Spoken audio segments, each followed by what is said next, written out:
J'aurais aimé, si vous le souhaitez, je ne sais pas si on a la parole. Si, vous avez la parole.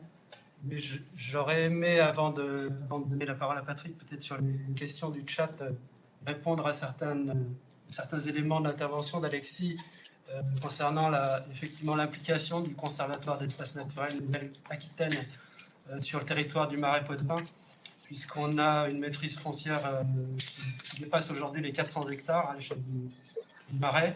Donc c'est une surface de terrain gérée qui commence à être assez significative en termes de paysage.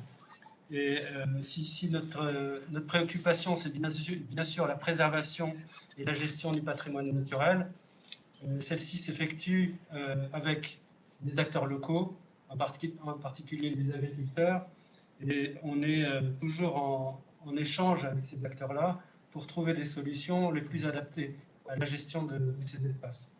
Et donc on est bien sur une logique de conservation, mais sur une logique aussi de réinvention.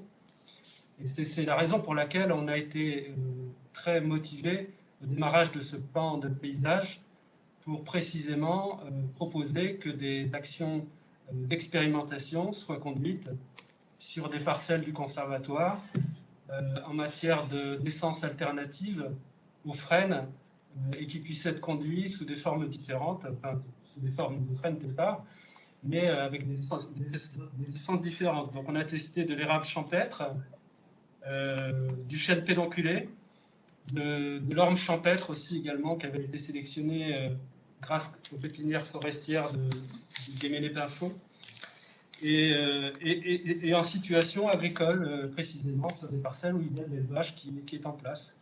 Donc on suit cette expérimentation régulièrement.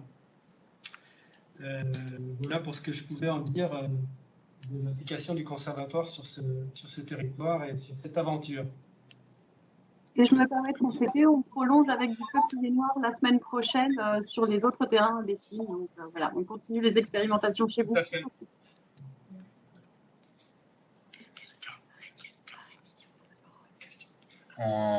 On n'a pas relevé de questions dans le chat. Par contre, on avait Rémi qui souhaitait réagir. Rémi Berkowitz, est-ce que vous pouvez… Super. Je suis très réactif. Mais merci beaucoup pour ces présentations. Et puis, moi, je vais en particulier faire juste une remarque ou deux sur la dernière, parce qu'elles sont plus proches de mes sujets. Hein. Juste mettre en lumière la dimension qui m'intéresse beaucoup. C'est vrai qu'on parle beaucoup de la relation entre la recherche et l'action. Mais là, donc ça me paraît vraiment fondamental. Ça a bien été mis en lumière dans ces expériences. Dans ces deux expériences qui ont été montrées.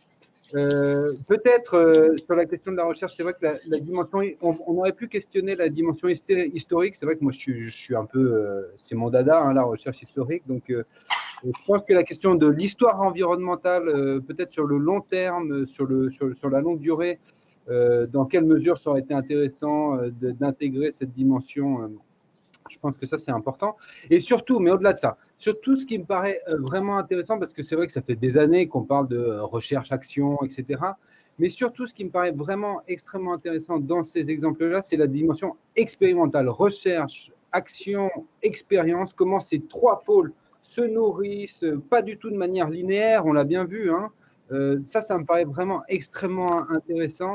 Et je pense que cette question alors, on a utilisé le mot de prototypage, etc. Mais en tout cas, la dimension expérimentale me paraît vraiment extrêmement intéressante pour réinterroger les connaissances, pour réinterroger les actions qu'on mène en place.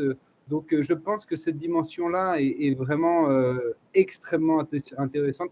Je la mets en place moi-même en ce moment à La Réunion et je vois de manière très concrète à quel point c'est intéressant. Et puis, juste une dernière chose, une deuxième chose, j'en profite tant que j'ai la parole, je dis deux, trois choses, j'essaie d'aller vite pour ne pas monopoliser. Je rebondis juste sur quelque chose que j'avais énoncé rapidement et qu'Alexis a dit aussi. L'importance de ces réseaux, l'importance de ces réseaux locaux, mais là, on voit bien aussi à travers la qualité des présentations d'aujourd'hui, l'importance de réseaux comme celui du réseau Paysage Nouvelle-Aquitaine. Et Alexis a dit quelque chose que je n'avais pas tout à fait moi bien senti, comment ces réseaux pourraient potentiellement prendre le relais des grands réseaux nationaux qui se sont construits dans les années 80-90, début 2000, mais qui se sont un peu essoufflés quand même. Et on voit bien à quel point on a besoin de continuer à être en relation les uns avec les autres et à partager des choses, voire à construire des choses collectivement au-delà du partage d'expériences, construire des choses ensemble. Je pense que c'est vraiment fondamental, aussi avec les écoles du paysage. Alors en Nouvelle-Aquitaine, l'école de Bordeaux, évidemment, mais aussi on voit Terrasson, à quel point ça a été important, Terrasson, dans des expériences racontées par Marin. Donc, bon, voilà, j'en reste là. J'aurais bien sûr d'autres questions sur l'eau, etc. Mais bon, j'en parle pas. Expérimental et réseau, je pense que ça vraiment, là, c'est mes deux remarques. Ça m'a sauté aux yeux et je vous remercie pour ça.